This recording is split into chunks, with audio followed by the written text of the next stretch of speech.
പ്രധാനമന്ത്രി നരേന്ദ്രമോദിയുടെ പ്രസംഗത്തിനെതിരെ ഉയർന്ന പെരുമാറ്റച്ചട്ട ലംഘന പരാതിയിൽ നിശബ്ദത പാലിച്ച് തെരഞ്ഞെടുപ്പ് കമ്മീഷൻ. നടപടി വൈകുന്ന സാഹചര്യത്തിൽ കോടതിയെ സമീപിക്കാൻ ഒരുങ്ങുകയാണ് പ്രതിപക്ഷം. പെരുമാറ്റച്ചട്ടം നിലനിൽക്കെയാണ് വനിതാ സംവരണ ബിൽ വിഷയത്തിൽ മോദി രാജ്യത്തെ അഭിസംബോധന ചെയ്തത്. അതാണ് വിവാദമായതും. YS അഭിനന്ദാണ് ചേരുന്നത്. അഭിനന്ദ, തെരഞ്ഞെടുപ്പ് കമ്മീഷൻ ഇപ്പോഴും മൗനം തുടരുകയാണ്.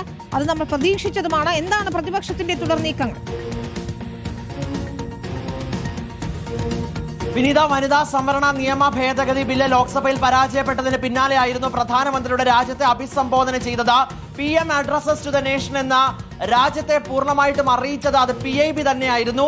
ഔദ്യോഗിക വൃത്തങ്ങൾ വഴിയാണ് രാജ്യത്തെ അഭിസംബോധന ചെയ്യാൻ പ്രധാനമന്ത്രി പോകുന്നതെന്നടക്കം ചൂണ്ടിക്കാട്ടിയാണ് തെരഞ്ഞെടുപ്പ് കമ്മീഷന് പെരുമാറ്റച്ചട്ട ലംഘനത്തിന് പ്രതിപക്ഷ രാഷ്ട്രീയ കക്ഷികൾ പരാതി നൽകിയത്.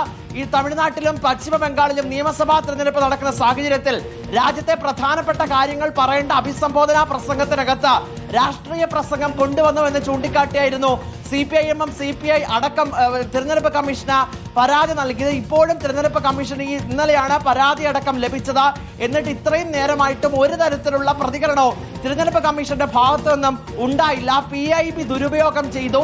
സർക്കാരിന്റെ എല്ലാ തരത്തിലുള്ള സൗകര്യങ്ങളും ഉപയോഗിച്ച് രാഷ്ട്രീയ പ്രസംഗങ്ങൾ നടത്തി.